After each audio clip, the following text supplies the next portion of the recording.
கோபி நடிக்கிற நடிப்புக்கெல்லாம் ஏமாந்து பாக்யா மறுபடியும் கோபி கூட சேரக்கூடாதுன்னு நினைக்கிறவங்க மறக்காம இந்த வீடியோக்கு ஒரு லைக் பண்ணிட்டு வாங்க வீடியோக்குள்ள போகலாம். நாளைக்கான ப்ரமோக்கான ப்ரெடிக்ஷன் என்னன்னு பார்க்கலாம். அங்க ஜெனியோட குழந்தைக்கு உடம்பு சரியில்லைன்னு பாக்யாவும் ஜெனியும் கூட்டிட்டு ஹாஸ்பிட்டல் போயிட்டாங்க. அந்த சமயம் பார்த்து பாக்யாவை பார்க்கறதுக்காக பாக்யாவோட லாயர் வீட்டுக்குள்ள என்ட்ராகிறாரு. அதுதான் அந்த கெட்டு போன கறியை கலக்குனது விஷயமா கோபி மேல கொடுத்துருக்க கேஸ் சம்பந்தமான ஃபைலை எடுத்துட்டு வந்திருக்காரு. அந்த சமயம் பார்த்து ஈஸ்வரி, யாரு நீங்க, என்ன வேணும் அப்படின்னு சொல்லி ஹால்குள்ள வந்து கேட்குறாங்க. உடனே அந்த லாயர் சொல்றாரு, மேடம் நான் பாக்யா மேடமோட லாயர். அதுதான் அவங்க ஹஸ்பண்ட் கோபி மேலே கொடுத்துருந்தாங்களே கெட்டுப்போன கறியை கலக்கி அதில் கொஞ்சம் பேர் இறந்துட்டாங்கல்ல, அந்த கேஸ் சம்மந்தமாக வாதாடுறதுக்கு ஒரு சில ஆதாரங்கள் மேடம் கிட்ட கேட்கணும், அதுக்காக தான் இங்கே வீட்டுக்கு வந்திருக்கேன்னு சொல்லிட்டு சொல்றாரு வக்கீல். உடனே ஈஸ்வரி அதிர்ச்சியாகி பார்க்குறாங்க. நாம எப்படியோ பாக்யா மனசுல கோபியை மறுபடியும் நுழைய வச்சு எப்படியோ அவங்க ரெண்டு பேர்த்தையும் ஒன்று சேர்த்திடலான்னு பார்த்தா நடுவில் இந்த கெட்டுப்போன கறி சம்பந்தமான கேஸ் வேற. எப்படியாவது இந்த வக்கீல் கிட்ட சொல்லி அந்த கேஸை க்ளோஸ் பண்ண சொல்லிடணும் அப்படின்னு நினச்சிட்டு ஈஸ்வரி அந்த லாயர் கூட பேச ஆரம்பிக்கிறாங்க. சார், நீங்கள் பாக்யாவுக்கு ஃபோன் பண்ணலையா அப்படின்னு சொல்லிட்டு கேட்குறாங்க ஈஸ்வரி. உடனே லாயர் சொல்கிறாரு, மேடம் நான் பாக்யா மேடம்க்கு ஃபோன் பண்ணேன், ஆனால் அவங்க ஃபோன் ரிங் ஆகுது, பட் அவங்க எடுக்கலை அப்படின்னு பாக்யாவோட லாயர் சொன்ன உடனே ஈஸ்வரி உடனே, கடவுளே ரொம்ப நன்றி, நல்ல வேலை பாக்யா இந்த நேரத்தில் இங்கே இருந்திருந்தானா ஐயோ நம்ம கோபியோட நிலைமை என்ன ஆகிறது. உறுதியாக கேஸுக்கு வேண்டிய ஆதாரத்தை எல்லாம் எடுத்து கொடுத்து கோபியை எப்படியாவது ஜெயிலில் தள்ளுறதுக்கு தான் பாப்பா. இன்னும் கொஞ்ச நாள் இந்த கேஸ் இப்படியே இழுதுட்டே இருந்தா கோபி எப்படியாவது பாக்யா மனசில் நுழைஞ்சு அந்த கேஸை வாபஸ் வாங்க வச்சிடலாம் அப்படின்னு நினச்சிட்டு ஈஸ்வரி தொடர்ந்து லாயர் கூட பேசுகிறாங்க. ஆமாம் சார், நீங்கள் என்ன இன்னும் அந்த கேஸவே இழுத்து பிடிச்சி வச்சுட்டு இருக்கீங்க, அதெல்லாம் பாக்யா மறந்து ரொம்ப நாள் ஆகுது. அது மட்டும் இல்லாம பாக்யா அந்த கேஸை வாபஸ் வாங்குறதா தானே எங்ககிட்ட எல்லாம் பேசிட்டு இருந்தா, உங்ககிட்ட அதை பத்தி இன்ஃபார்ம் பண்ணலையா அப்படின்னு சொல்லிட்டு ஈஸ்வரி பொய் பேச ஆரம்பிக்கிறாங்க லாயர் கிட்ட. உடனே லாயர் ஆச்சரியமா கேட்கிறாரு, என்னம்மா சொல்றீங்க, பாக்யா மேடம் இந்த கேஸை வாபஸ் வாங்குறதா யோசிச்சுட்டு இருக்காங்களா? வேண்டவே வேண்டாம்மா, ஏன்னா இதுக்காக நான் நிறைய சிரமப்பட்டு நிறைய ஆதாரங்கள்லாம் கலெக்ட் பண்ணி வச்சுருக்கேன். அது மட்டும் இல்லாமல் இந்த கேஸில் அவங்க ஜெயிக்கிறதுக்கு 100% சான்ஸ் இருக்குது. ஏன்னு அப்படி சொல்கிறேன்னா, அவர் கோபி சார் பண்ணது தப்புன்னு கோர்ட்டில் நிரூபிக்கிறதுக்கு தேவையான எல்லா எவிடன்ஸும் நான் அந்த இன்ஸ்பெக்டர் எல்லாரும் சேர்ந்து கலெக்ட் பண்ணி வச்சுருக்கோம் அப்படின்னு சொல்லிட்டு ஈஸ்வரி கிட்ட சொல்கிறாரு லாயர். உடனே ஈஸ்வரி, இவன் வேற நிலைமை என்னன்னே புரியாம என் பையனை ஜெயிலில் தள்ளுறதுக்கு இவன் எவ்வளவு மும்முரமா வேலை பார்க்குறான்னு பாரு, இவனை சொல்லி என்ன பண்ணுறது, வாங்குற சம்பளத்துக்கு இவங்க எல்லாரும் வேலை செய்கிறாங்க, நம்ம பாக்யாவை தான் பேசணும், எப்படித்தான் கட்டுன புருஷனை ஜெயிலில் தள்ளுறதுக்கு இவ்வளவு உறுதியாக போராடுறாளோ அப்படின்னு நினச்சிட்டு ஈஸ்வரி தொடர்ந்து லாயர்கிட்ட பேசுகிறாங்க. சார், லாயர் சார், அது வந்துட்டு என் மருமகளுக்கும் என் மகன் கோபிக்கும் பழையபடி எல்லாம் இணக்கமாயிட்டாங்க, அதனால் அவங்க கேஸை வாபஸ் வாங்கலான்னு தான் பாக்யா முடிவெடுத்திருக்கா. நீங்கள் நம்பிக்கை இல்லைன்னா என் பையன் கோபி இங்கே தான் 10 நாளாக தங்கியிருக்கான், வேணும்னா இங்கே வேலை செய்கிற ஆட்கள் கிட்ட கேட்டு பாருங்க அப்படின்னு சொல்லிட்டு செல்வியை கூப்பிடுறாங்க ஈஸ்வரி. உடனே செல்வியும் வர்றாங்க. அம்மா எதுக்கு கூப்பிட்டீங்க அப்படின்னு கேட்டுட்டு உடனே அந்த லாயர் பார்க்குறாரு செல்வியை. உடனே ஈஸ்வரி சொல்கிறாங்க, ஏய் செல்வி, பாக்யா அவள் புருஷன் கூட தானே இங்கே இருக்கா, அதை சொல்லு வாயை திறந்து, அதுக்காக தான் கேட்க வந்திருக்காரு இந்த லாயர் சார் அப்படின்னு சொல்லிட்டு ஈஸ்வரி சொல்கிறாங்க. உடனே செல்வி சொல்கிறாங்க, ஆமாம் சார், 10 நாளாக கோபி சார் இங்கே தான் பாக்யா மேடம் வீட்டில் தான் இருக்காரு அப்படின்னு சொல்லிட்டு அங்கே செல்வி அவங்க வேலையை பார்க்க போயிடுறாங்க. ஆனால் செல்விக்கு சரியான கோபம் வருது. என்ன இந்த கிழவி பாக்யா அக்காட்ட கேட்காமையே கேஸை வாபஸ் வாங்குறது சம்மந்தமாக பேசிகிட்டு இருக்கு, இது மட்டும் பாக்யா அக்காவுக்கு தெரிஞ்சா கிழவியை உண்டு இல்லைன்னு பண்ணிடும் அப்படின்னு நினச்சிட்டு செல்வி அவங்க வேலையை கிச்சனில் பார்த்துட்டே இருக்காங்க. இங்கே லாயர் கூட தொடர்ந்து பேசிகிட்டு இருக்காங்க ஈஸ்வரி. அந்த சமயம் உள்ளே இருந்து ரூம்குள்ளே இருந்து வெளியில் வர்றாரு கோபி. உடனே லாயரே அதிசயமாக பார்க்குறாரு. ஈஸ்வரி உடனே கோபியை பார்த்து சொல்கிறாங்க, கோபி நல்லா தூங்கிட்டு இருந்தப்பா, அதுக்குள்ளே எழுந்திரிச்சு வந்துட்டியா, வா வா, பாக்யா இப்போ தான் ஹாஸ்பிட்டல் எடுத்துகிட்டு போனா குழந்தைய, ஜெனியும் கூட போயிருக்கா, பாப்பாவுக்கு கொஞ்சம் ஃபீவரா, அதனால் சரி காமிச்சிட்டு வரட்டும் அப்படின்னு தான் பாக்யா கூட போனால் கொஞ்சம் ஹெல்ப்பாக இருக்கும் தானே ஜெனிக்குன்னு சொல்லிட்டு அவளும் போயிருக்கா அப்படின்னு சொல்லிட்டு ஈஸ்வரி புழுகு மூட்டை வேலையை ஆரம்பிக்கிறாங்க. அங்கே ஹாலில் சோஃபாவில் உட்காந்துட்டு இருக்கிற லாயர் லாயர் அப்படியே தலையை சொரிஞ்சுட்டே குழம்பி போயிடுறாரு. என்ன பாக்யா மேடம் இப்படி பண்ணியிருக்காங்க, நம்மக்கிட்ட எதுவுமே இதை பற்றி சொல்லலையே, சே என்ன இவரை மறுபடியும் கூப்பிட்டு வீட்டுக்குள்ள உட்கார வச்சுட்டு போயிருக்காங்க, எனக்கு நம்பவே முடியலையே அப்படின்னு சொல்லிட்டு யோசிச்சுட்டே முழிச்சிட்டு இருக்காரு லாயர். உடனே ஈஸ்வரி சொல்கிறாங்க, என்னங்க இன்னும் என்ன வேணும் ஆதாரம், அதுதான் கோபியே இங்கே இருக்கான், என் மகனும் மருமகளும் சேர்ந்துட்டாங்க, இன்னும் எதுக்கு கேஸு அது இதுன்னு நீங்கள் தூக்கிட்டு வந்திருக்கீங்க ஃபைலை, இனிமேல் அந்த கெட்டு போன கறி அது இதுன்னு சொல்லிட்டு கேஸை பற்றி கிளறிட்டு இருக்காதீங்க பாக்யா கிட்ட. இப்போதான் அவளே மனசு மாறி என் பையனை இங்கே சேர்த்துட்டு எங்கள் குடும்பம் சந்தோஷமாக கொஞ்சம் கொஞ்சம் மாற ஆரம்பிச்சிருக்கு, இதில் நடுவில் நீங்கள் பூந்துட்டு நாரதர் வேலையை பண்ண ஆரம்பிச்சிடாதீங்க அப்படின்னு சொல்லிட்டு வக்கீல் கூட எதுக்கு திரும்பி பேசுகிறாங்க ஈஸ்வரி.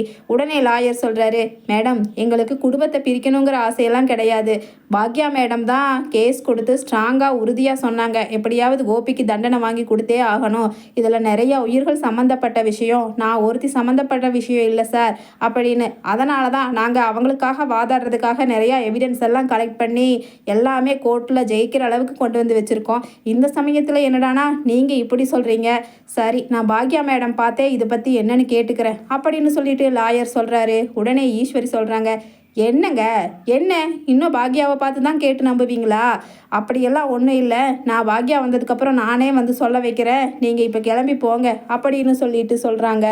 ஆனால் அந்த சைடு கிச்சனில் செல்வி இந்த ஈஸ்வரி புழுகின புழுகை எல்லாத்தையுமே கேட்டுட்டு உடனே இதுதான் சமயம், நம்ம எப்படியாவது இந்த கிளவி பண்ணுற ஃப்ராடு வேலையை நம்ம பாக்யாக்காட்ட சொல்லியே ஆகணும் அப்படின்னு சொல்லிட்டு ஜெனி கூட ஃபோனை எடுத்துகிட்டு போயிருக்காங்க. அந்த ஜெனியோட நம்பருக்கு ஃபோன் பண்ணி சொல்கிறாங்க செல்வி, ஜெனி பாப்பா அக்கா இருக்காங்களா பக்கத்தில், முக்கியமான விஷயம் சீக்கிரம் கொடுங்க அப்படின்னு சொன்ன உடனே ஜெனி சொல்கிறாங்க பாக்யா கிட்ட, ஆண்டி அங்கே ஏதோ வீட்டில் பிரச்சனை போல, அதுதான் செல்விக்கா உடனே உங்ககிட்ட பேசணும்னு சொல்கிறாங்க, இந்தாங்க பேசுங்க அப்படின்னு சொல்லிட்டு குழந்தைய தூக்கி தோளில் போட்டுட்டே தட்டி கொடுத்துட்டு வெளியில் போயிடுறாங்க ஜெனி.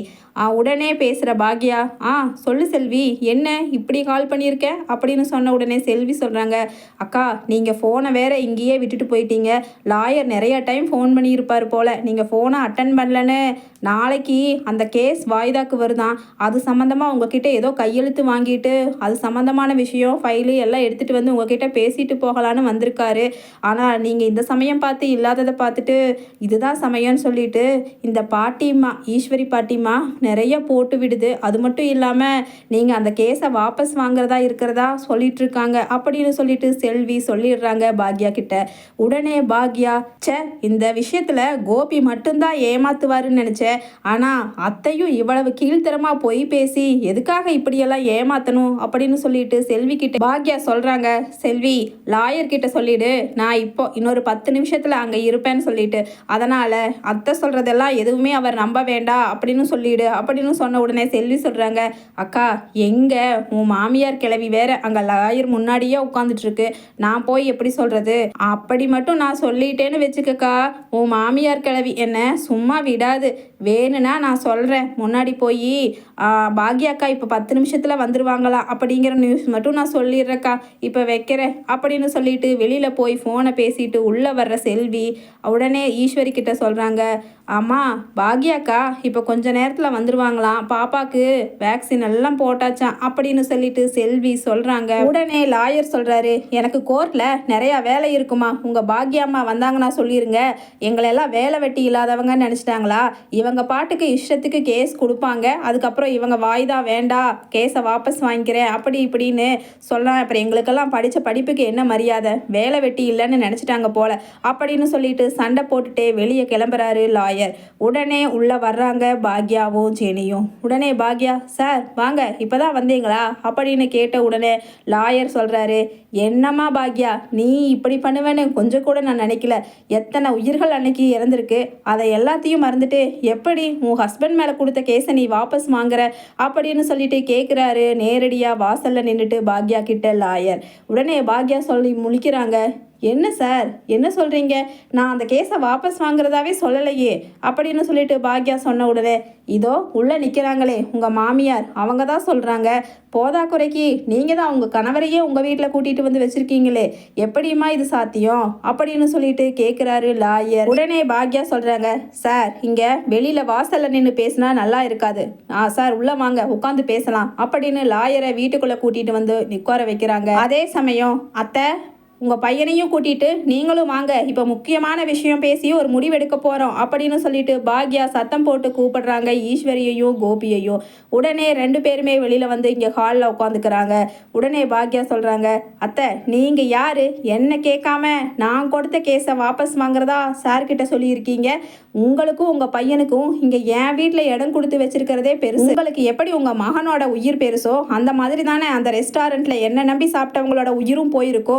அதை நினைக்கும் பொழுது இப்போவும் என் நெஞ்சே வலிக்குது அத்தை அப்படின்னு சொல்லிட்டு பாக்யா சொல்கிறாங்க. அது மட்டும் இல்லை அத்தை, எனக்காகவும் என் ரெஸ்டாரண்ட்டுக்காகவும் இல்லாட்டியும் அந்த செத்து போன அத்தனை உயிர்களுக்கும் நீதி கிடைக்கணும்னா இதில் நான் ஸ்ட்ராங்காக நின்று உங்கள் பையனுக்கு தண்டனை வாங்கி கொடுத்தே தீருவேன். இதுக்கும் மேலே நீங்களும் உங்கள் பையனும் ஆடுற நாடகத்தை எல்லாம் நிறுத்திக்கலாம். நான் ஒன்றும் உங்களை நம்புறதுக்கு ஏமாளி கிடையாது அப்படின்னு சொல்லிட்டு பாக்யா சொல்கிறாங்க. உடனே வக்கீல் கிட்ட சொல்கிறாங்க பாக்யா தொடர்ந்து, சார் நாளைக்கு தானே கோர்ட்டில் வாய்தா, நான் வந்துடுறேன். அது மட்டும் இல்லாமல் எங்கேயாவது ஸ்ட்ராங்காக அந்த கேஸ் இருக்கணும்னா கையெழுத்து வேணும்னா சொல்லுங்கள், நான் கையெழுத்து போட்டு கொடுக்குறேன் அப்படின்னு சொல்லிட்டு பாக்யா சொல்கிறாங்க.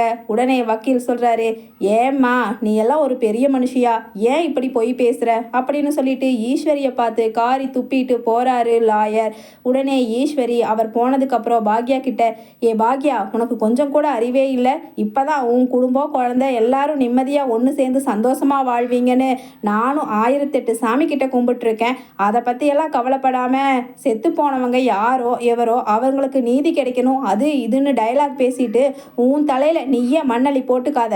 எப்படியோ ஆண்டவன் புண்ணியத்தில் பழையபடி கோபி நல்ல முறைக்கு உடல்நலம் நல்லாகி புத்தியும் நல்ல புத்தி வந்து இப்போ தான் நம்மக்கிட்ட வந்து சேர்ந்துருக்கான். அதை தக்க வச்சுக்கலான்னு உனக்கு கொஞ்சம் கூட அறிவே இல்லையா பாக்யா அப்படின்னு ஈஸ்வரி சொன்ன உடனே, அத்தை தயவு செஞ்சு நீங்கள் இதை பழச கிளறாதீங்க, முதல்ல அவரை வெளியில் போக சொல்லுங்கள். அதுக்கும் மேலே மிஸ்டர் கோபி உங்களுக்கு எல்லாமே தெரியும், நீங்கள் இங்கே இருக்கிறது எனக்கு சுத்தமாக பிடிக்கல அப்படின்னு. அதுக்கும் மேலே இங்கே இருந்துட்டு கொஞ்சம் கூட உங்களோட மானம் மரியாதை தன்மானம் எல்லாத்தையும் இழந்துட்டு எனக்கே கேவலமாக வெக்கமாக இருக்குது உங்களோட முன்னாள் மனைவின்னு சொல்கிறதுக்கு. மிஸ்டர் கோபி நீங்கள் சீக்கிரமாக கிளம்பி வெளியில் போகலாம், நாளைக்கு கோர்ட்டில் மீட் பண்ணலாம் அப்படின்னு சொல்லிட்டு பாக்யா சொல்கிறாங்க கோபி கிட்ட. உடனே கோபி பாக்யா அப்படின்னு சொல்லிட்டு வழக்கம் போல் பேசுகிறாரு. உடனே பாக்யா சொல்கிறாங்க, உங்கள் நாடகம் எல்லாம் முடிச்சுட்டு நீங்கள் கிளம்பலாம் அப்படின்னு சொல்லிட்டு பாக்யா கையை காமிச்சு வெளியில் போக சொல்கிறாங்க கோபியை. இனியாவும் செழியனும் பாட்டிக்கு ஆதரவாக பேச வர்றாங்க பாக்யா கிட்ட. மம்மி என்ன மம்மி இப்படி இருக்கீங்க, அப்பாவே எவ்வளவோ கஷ்டப்பட்டு ஹார்ட் அட்டாக் வந்து மீண்டு இந்த அளவுக்கு நல்லாகி இருக்காரு, மறுபடியும் கேஸை தூசி தட்டி எழுப்பி மறுபடியும் டேடியை ஹாஸ்பிட்டலில் போய் படுக்க வைக்க போகிறீங்களா அப்படின்னு சொல்லிட்டு இனியா கேட்கும் பொழுது பாக்யா சொல்கிறாங்க, ஏய் இனியா நீ சின்ன பொண்ணு, உனக்கு தெரியாது, சின்ன பொண்ணாக இருந்தாலும் கொஞ்சமாவது பழசை யோசிச்சு பேசு, இவருக்கு தண்டனை கிடைச்சாதான் எனக்கு நிம்மதி அப்படின்னு சொல்லிட்டு சொல்கிறாங்க. அது மட்டும் இல்லை இனியா செழியன் அத்தை, இந்த கேஸில் ஏன் உயிரே போனாலும் சரி இல்லை உங்கள் பையனோட உயிரே போனாலும் சரி 2ல் 1 பார்த்து எனக்கு செத்து போன அவங்களோட குடும்பத்தாருக்கு நீதி வாங்கி கொடுத்தே ஆகணும். ஏன்னா என்னை நம்பி என்னோட ஹோட்டலில் சாப்பிட்டவங்க உயிரே போயிருக்குங்கும் பொழுது அந்த இடத்துக்கு நான் ஒரு நம்பிக்கை துரோகியாக மாறிட்டேன்ல, அதனால் அந்த வேலையை செஞ்ச உண்மையான நம்பிக்கை துரோகிக யாரோ அவங்களுக்கு தண்டனை கிடைச்சாதான் எனக்கு நிம்மதி அப்படின்னு சொல்லிட்டு பாக்யா ஈஸ்வரி கிட்ட பேசுகிறாங்க. அத்தை இதுக்கும் மேலே சொல்ல விருப்பம் இல்லை, நீங்களும் உங்கள் பையன் கூட வெளியில் போகிறதுனா போகலாம். செழியா இனியா நீங்களும் உங்கள் அப்பா கூட தான் நிற்கணும்னா போயிட்டே இருக்கலாம் இந்த வீட்டை விட்டு கிளம்பி அப்படின்னு சொல்லிட்டு சொல்கிறாங்க பாக்யா. அப்போவே கோபிக்கு அவரோட லாயர் கிட்ட இருந்து ஃபோன் வருது. மிஸ்டர் கோபி நிறைய எவிடன்ஸ் ஆப்போசிட் வக்கீல் ரெடி பண்ணி வச்சுட்டாரு, அதனால் பாக்யா மேடம் ஜெயிக்கிறதுக்கு நிறைய சான்ஸ் இருக்குது அப்படின்னு சொன்ன உடனே கோபி சொல்கிறாரு, சேச்சே நான் என்னதான் நடித்தாலும் இங்கே பாக்யா கிட்ட என்னோட நடிப்பு எடுபடாது போல், அதனால் சரி சார் நாளைக்கு கோர்ட்டில் பார்த்துக்கலாம், முடிஞ்ச வரைக்கும் எப்படியாவது இந்த அட்டம்ப்டில் வாய்தா வாங்கறதுக்கு பாருங்க அப்படின்னு சொல்லிட்டு கோபி சொல்கிறாரு. உடனே பாக்யா, உன்னோட நடிப்பெல்லாம் என்கிட்ட எடுபடாது போடா வெளியில் அப்படின்னு சொல்லிட்டு சொல்லாமல் பார்த்துட்டு முறைச்சிட்டே உள்ளே போயிடுறாங்க. ஈஸ்வரி அழுகிறாங்க.